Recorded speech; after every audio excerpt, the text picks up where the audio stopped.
Hey, what is up, guys, and welcome to the first ever Klassen exercise podcast.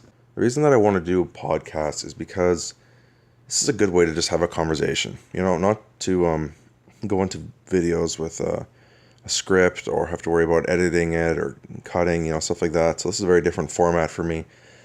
And so I wanted to talk today about mindset and motivation and how you tackle things like motivation and pursuing new things, because it's the new year is coming up. So this is kind of the theme. This is kind of the theme of the fitness industry. You look at motivational videos, everything's geared towards 2018 and your goals and your resolutions and stuff like that. So I talked about in my last video was that resolutions they're kind of garbage, because we wait all year for January 1st, and then we come up with a big plan or a big dream, and then we crash and burn. I mean, sometimes we don't. It's a very small percentage of people actually pursue their resolutions all the way through. But for the most part, we struggle and we fall, and we don't try again until next year. And we give our resolutions the power that they have. It's not January 1st. We don't want to be another case, other victims of people who fell for January 1st, got romantic with some new ideas and then failed and then gave up, right? Our resolutions are usually things that we're stressed out about, or things that we have always wanted but have never been able to complete, stuff like that. So, that being said, the reason that we haven't achieved them before, the reason that there are resolutions, is because we have tried and we just can't figure out a way to make it happen. You can't figure out a way to get that new job, or to pursue a new degree, or to finish a degree, or to lose that weight, stuff like that. It's stuff that we've tried before and we failed. Otherwise, we would have done it, right? We wait for New Year's resolutions because we think that it's the extra, it's like some kind of magic, like it's the extra help, there's extra meaning in it. They're more powerful if we do them for a New Year's resolution. We tell everybody we know about it. But that just kind of makes it more embarrassing when we fail and you try again the next year. So that being said, if your resolution is something that you're struggling with, I wasn't even planning on going the road of resolutions, but I guess I am. So if your resolution is something that you're struggling with, it maybe isn't the timing of the year that is making it easier or harder. It might be just your mindset. And a lot of people really rely on motivation. They really rely on motivation to do all the work for them, do all the heavy lifting.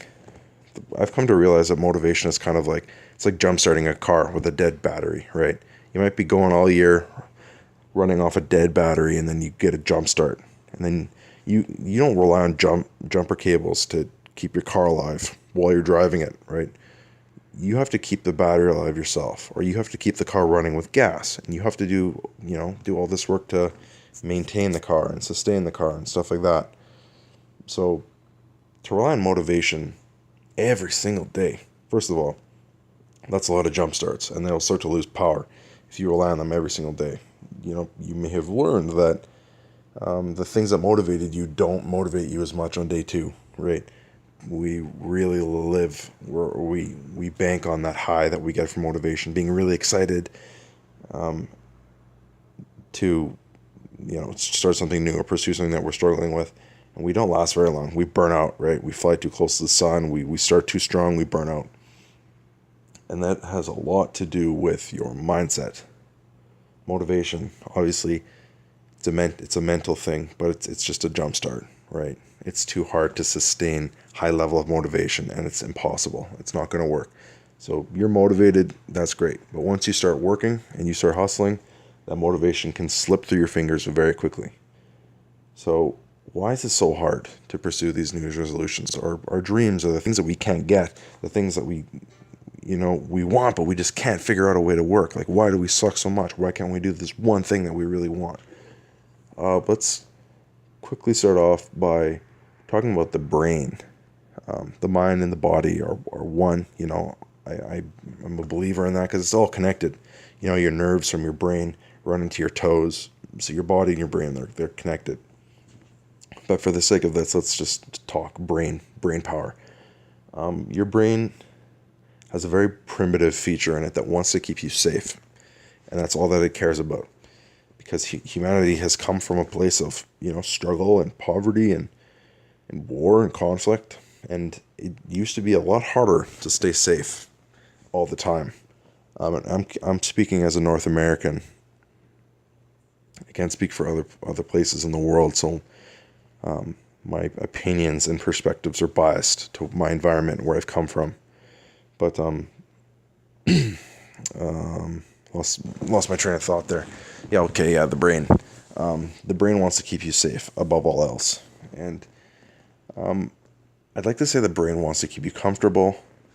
That's why we like to sit and we don't like to leave the couch, right? It's because it's nice to say comfortable, because comfort often is associated with safety, and it's a lot easier now to stay safe than it was. And sometimes safe means not doing something new, because new things come with risks, like starting a new job, or starting a university degree, even though you've been out of school for like 10 years.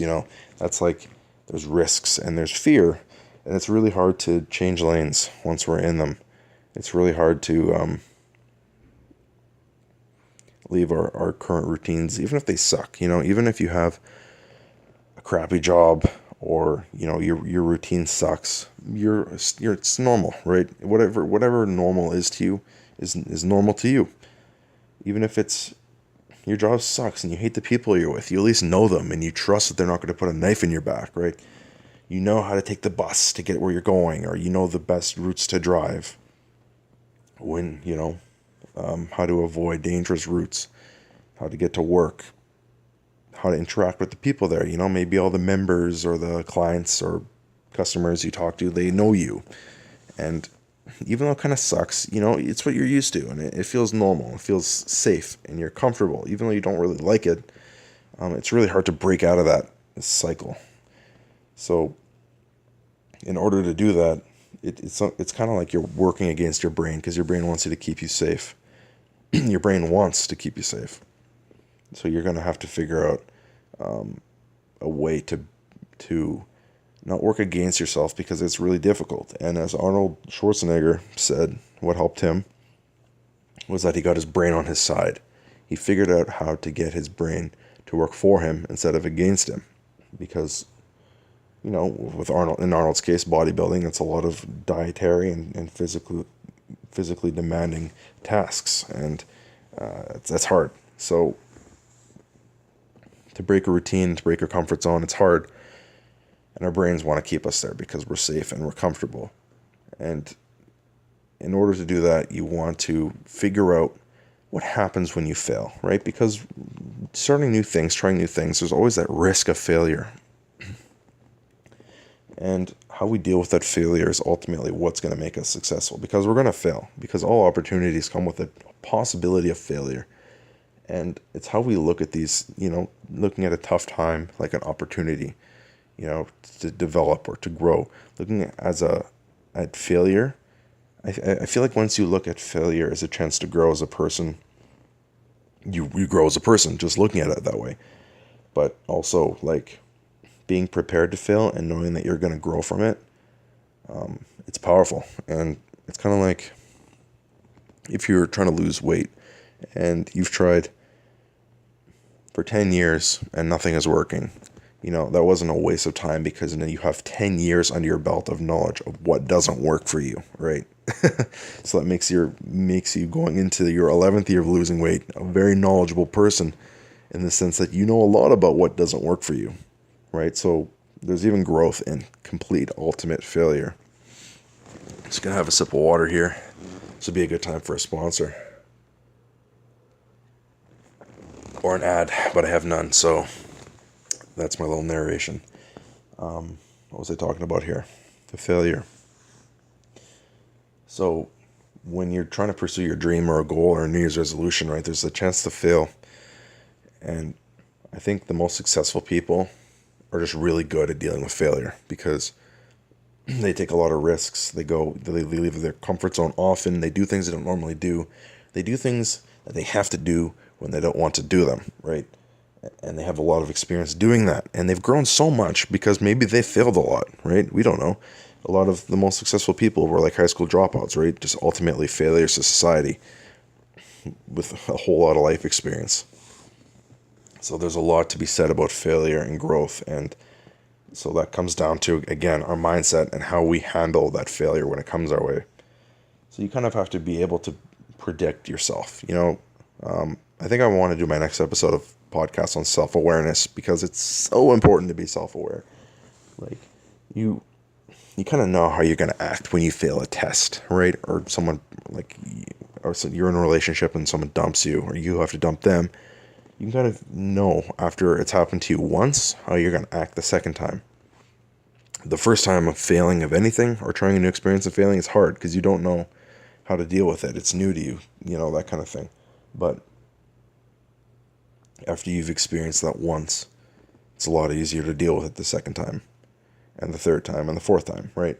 So I know me personally, if I were to have a really bad day at work or a really crappy day at school and I, got a lot of assignments and I wrote a really bad test or something like that, I know what my go-to is. It's going to be grabbing some junk food on the way home and a Slurpee and maybe like a beer when I get home. Like I know what I want to do. So because I'm so self-aware of how I act when I'm successful and when I fail, I'm able to predict it and combat it, come up with a kind of an emergency action plan for myself, right?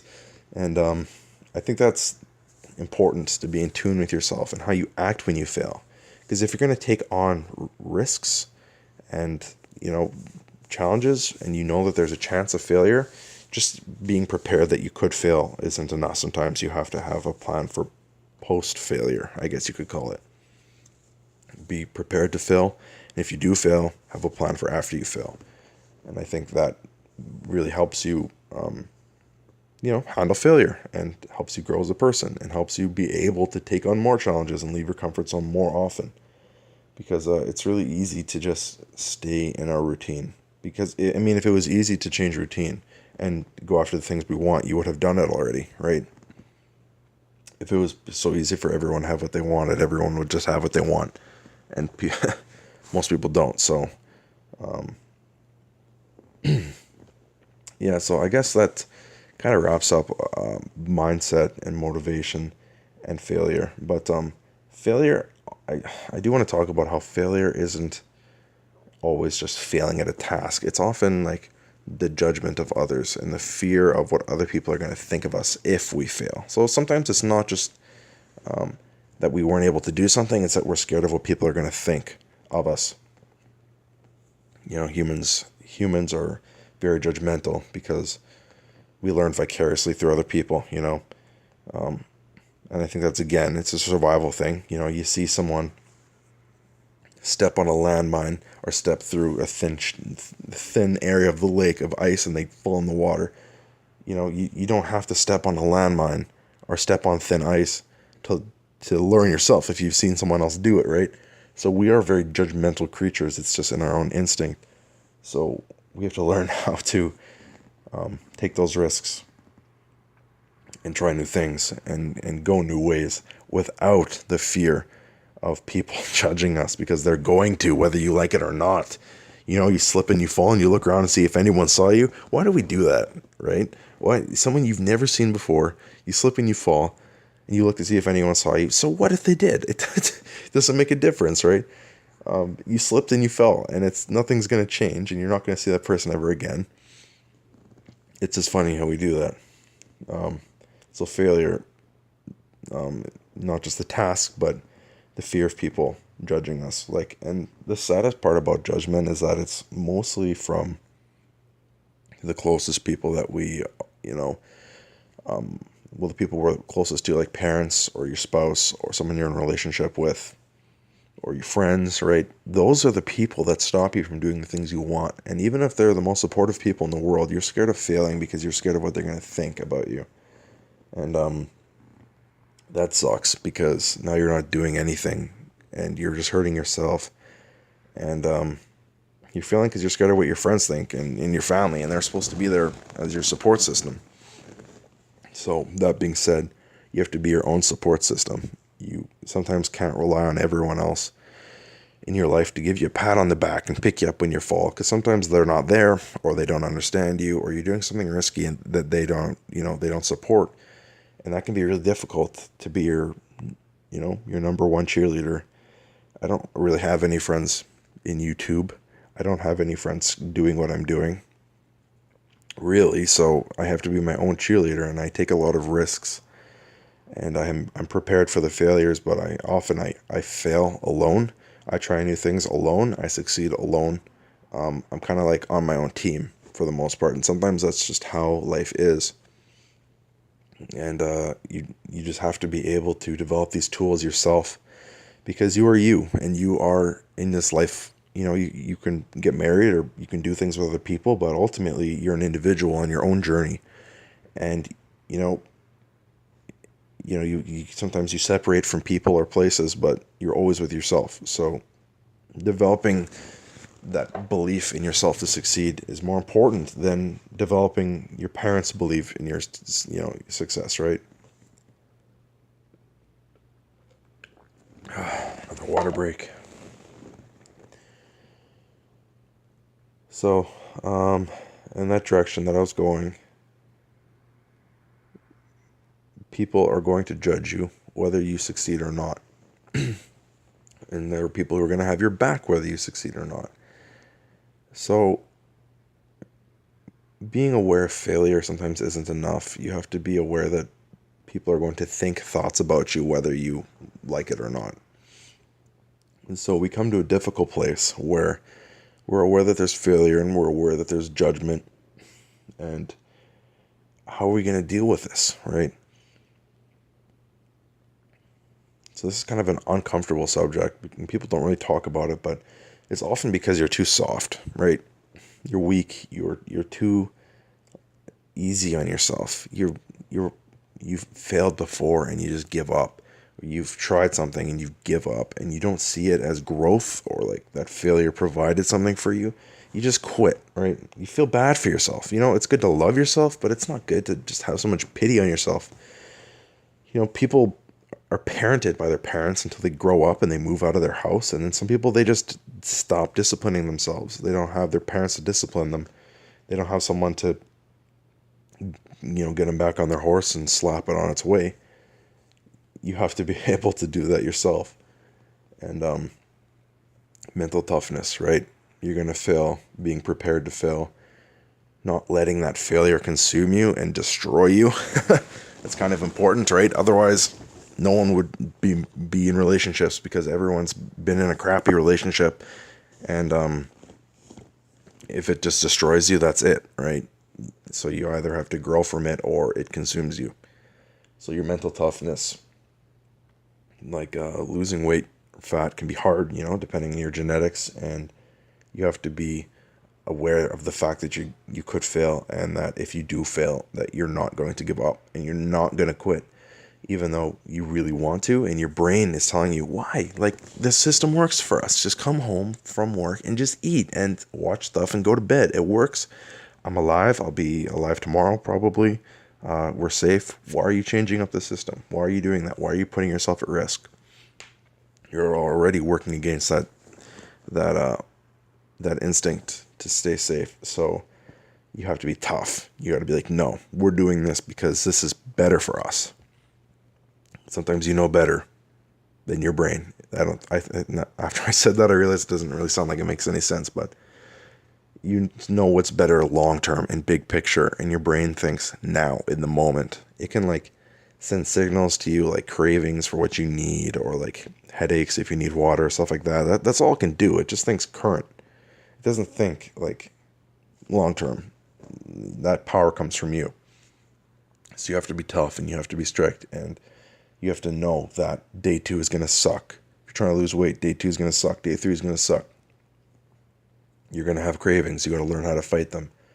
We live in, like, our society is developing very much in a way that we're scared of being wrong. We're scared of being politically incorrect. We don't want to offend people. You need a degree to get a job anywhere, reputable or whatever it is. Like, people are scared of being wrong. We're scared of being judged. It's a tough world out there, and it's very easy to settle and to stay in your lane and never change and never develop yourself and never challenge yourself. So in this tough world where there's lots of challenges and the diamonds are in the rough, you have to be mentally tough to deal with that. If the most growth comes from failure, you're going to have to be tough if you want to be able to deal with it. You're going to have to learn to deal with rejection. You're going to have to learn with people turning you down. You're going to have to learn with people laughing at you, mocking you, and you're going to oftentimes be alone. It may be all your friends are thin, and you're the only fat one in the group, and they don't understand, right? They can understand. So they're going to be nice to you, and they're going to support you, and they're going to tell you what you want to hear. But they're not in there with you in your mind. You're kind of solo in that department, so you have to be tough, and you have to, say no to things. You have to learn how to say yes. You have to learn how to say no. You got to be your own biggest fan, your own biggest cheerleader, your own commander, your own general. It all comes down to your mindset, right? Your mindset is critical to not giving up and not being a quitter. And that's kind of why motivation is always so tied to health and fitness, right? You look up a motivational video and it shows someone going for a run at 5 a.m. or something like that. It's because to be fit and to live that healthy grind lifestyle, and you're going to the gym every day, it's that everyday commitment to eating healthy, going to the gym, doing what you don't want to do. Living a fit lifestyle requires so much commitment and dedication, and that's so relevant and can be associated with everything in life, with everything in life. It's that growing from failure. It's being prepared to screw up a lift. It's being prepared to cave on your diet or cave on your routine and to keep going and keep growing. There's a lot of character development in health and fitness, and that's why we associate motivation with, going for a run or whatever it is. But the same principles apply to everything, right? It can be, your job as a janitor or your job is whatever. It's that everyday commitment and dedication. And sometimes when you've been in one lane for so long, you're trying to go in another direction, and you had that commitment before, and you're trying to start a new commitment, it's hard. And some of the tools, we don't even have any going into it. And you go into a project with no tools and no idea how to develop yourself. You just have to learn from experience and grow from failure. And that's tough. So mental toughness is very important. And if you take something away from this video, it's just that you have to be tough mentally. Love yourself. Forgive yourself when you screw up. And don't take it out on others. You need to be in love with yourself. And sometimes you need to give yourself that tough love. I'm saying, be mentally tough, but that's tough love, right? Saying no because you know better, right? It's kind of like you're raising a kid, you're raising yourself. Sometimes you have to say no, even if that kid or your brain is convinced that it knows what it wants. It thinks that it's the best, but sometimes that kid or your brain is only thinking in the moment. It's not thinking long term. So, mindset is everything. No matter what direction you go in your life, you're going out to eat, you're going to the gym, you're going to your work, you're going to go take the bus, you're going to go hang a picture frame, right? It's all your mindset and how you handle failure and how you handle being judged by others. And it's all about developing tools, right? And growing, and be sympathetic with yourself and love yourself and forgive yourself when you fall. But, be prepared to fall and pick yourself back up. And it really helps you when you can recognize the growth and the opportunity that failure presents to you, as opposed to just something that sucks and something that's just in the way, right? So all about your perspective and your mentality. So that's all I really wanted to talk about today, guys. Thank you so much for watching, staying tuned in through the whole podcast. I really appreciate that. And just to conclude, I took a risk by even doing this podcast, right? There's a lot of failure in me trying to grow a channel and a brand, and I'm learning through experience, right? No one has taught me how to do any of this. This has all been me learning from experience, failing, uploading a video, realize I screwed something up, deleting it, learning how to edit. I'm trying to keep up to date with formats. I know audio is going to be a big deal. That's also why I'm doing podcasts. And I don't know how successful this is going to be. And I go into this podcast knowing that it could fail and like nobody could watch it, or it just might suck. So just a real example that you're currently listening to is me taking a risk in an area that I'm not familiar with, I'm not comfortable with. No one taught me how to do a podcast. So this was my attempt at one. If you liked it, or you had any ideas or thoughts of the video, or like anything that just came to your mind, put it into words, put it out there, and someone will absorb it, maybe learn from it, grow from it, that kind of thing. So yeah, thanks again. Next episode is going to be self-awareness. Self-awareness is so huge. I love to talk about it now, but I'm kind of losing my voice already. So thank you guys so much for watching. Stay tuned for the next podcast. Comment if you have anything to say to the world, and subscribe if you haven't yet. I would really appreciate that. I don't have any sponsors or ads to put in right now, so yeah, this is just me thanking you and hoping you tune in next time. Klassen out.